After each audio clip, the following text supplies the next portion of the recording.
Thank you very much. I must apologize for my German. It would be a little bit better had things gone a little bit differently 3 years ago. But for now, I'll also avail myself of the translator.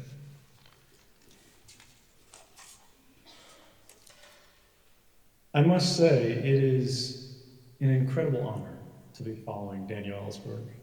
It's also a very difficult thing. He is an incredible figure and an incredible speaker. The only thing that I can be thankful for in that regard is that this is not the first time that I've followed in his footsteps. Now,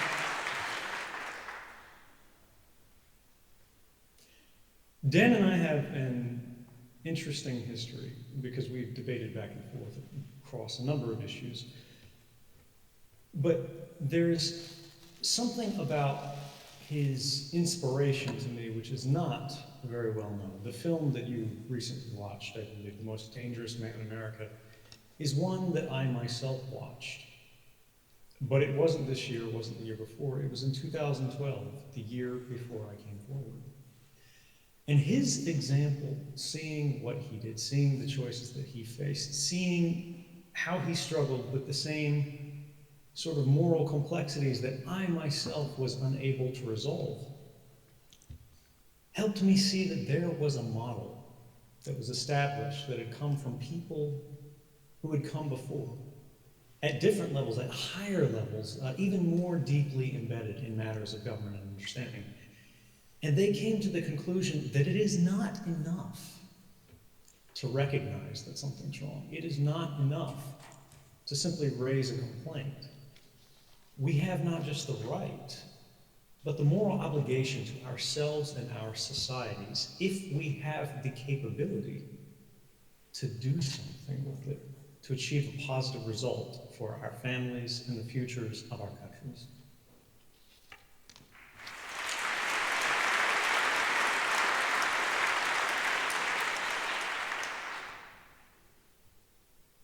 If I could simplify the connection, I don't think it's an exaggeration to say that without a Daniel Ellsberg, there could not have been an Edward Snowden. Um das Ganze ganz einfach zu sagen, und damit möchte ich unsere Verbindung jetzt nicht zu weit nach oben heben, aber um es ganz einfach zu sagen, ohne Daniel Ellsberg hätte es keinen Edward Snowden gegeben.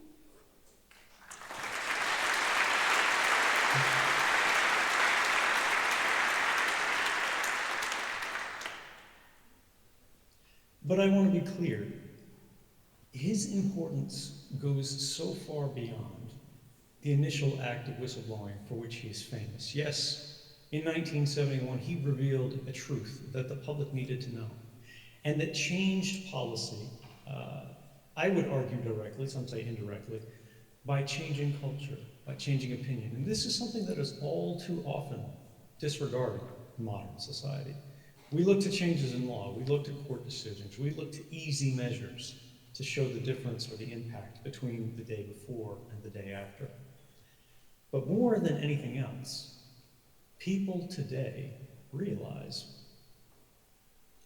that the war was wrong, and that wars since then have been wrong again, and that the more deeply we examine any war, the more likely we are to discover that the origins of it were always mistaken from the very first day.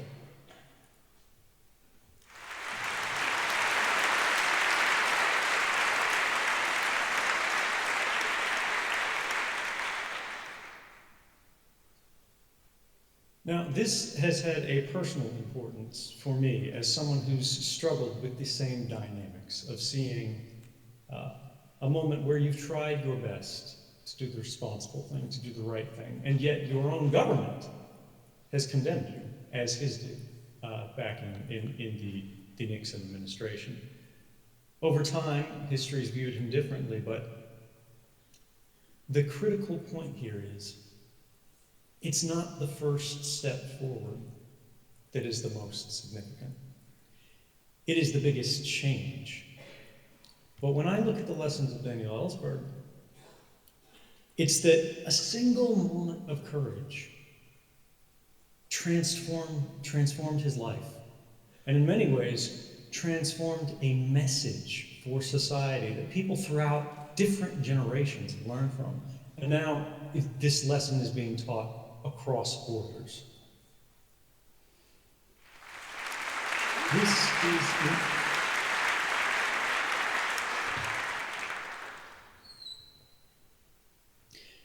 This is important because we look at his story as the ultimate insider. This was a man who rose to very high levels in government. He worked within the Department of Defense, assisting the Secretary of Defense during a time of quite extreme war. But his work from that point could not be any less predictable.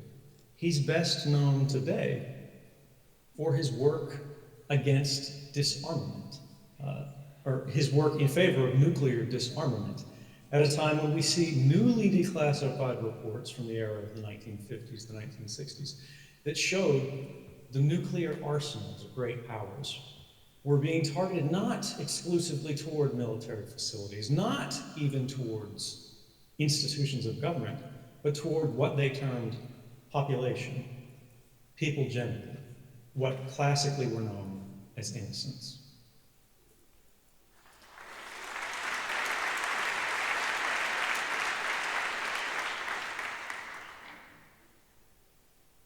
I want to point out, having lived a somewhat similar experience, that it would be the easiest thing in the world for this man, in sort of the wake of his extraordinary global fame as a result of his civil courage, to disappear, to remove himself from the headlines, to write a book, and to move on with his life quietly and ask only to be left alone. But despite this, despite the fact that all of the incentives permit him to excuse himself, to say that I've done enough, I've done my part, others can now struggle and toil and do the work. He has stood for decades, risking his own freedom again and again, facing arrest, facing criticism, facing police, facing the loss of a reputation that he worked so hard to gain, to oppose policies of strident and unnecessary militarism and authoritarianism. This brings me to my central point.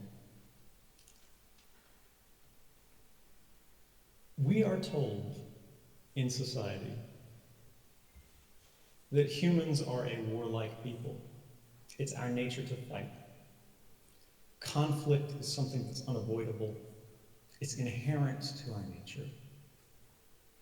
And yet something that Daniel Ellsberg has taught us, that has informed his struggle again and again, is that presidents lie. And this occurs most frequently in times of the greatest conflict. If war were so natural to men, would we need deception to lead us into it? Daniel Ellsberg's life is an argument that says war is not natural. War is not the inherent state of man. And if we have the truth available to us, we can all live in peace.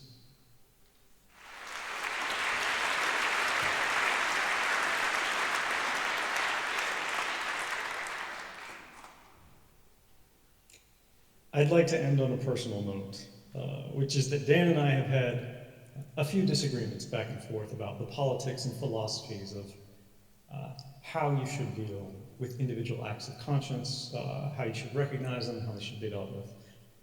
I've always argued that I'm not a hero.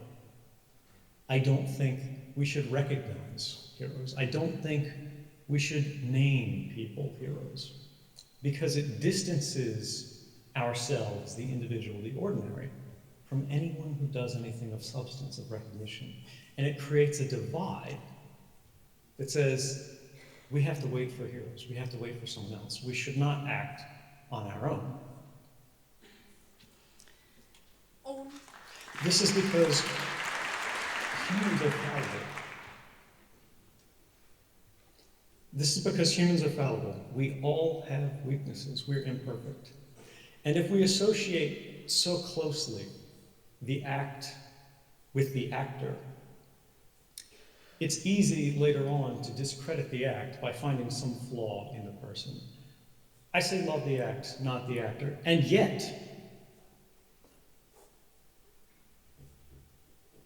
Daniel Ellsberg has been in the public domain for decades.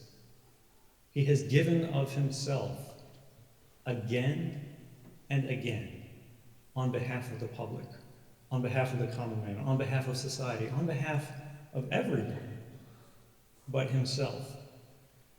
And this, to me, I find incredibly persuasive. So while today, I must still say, I don't believe in heroes. I do believe in Daniel Ellsberg, and I always will. Thank you very much.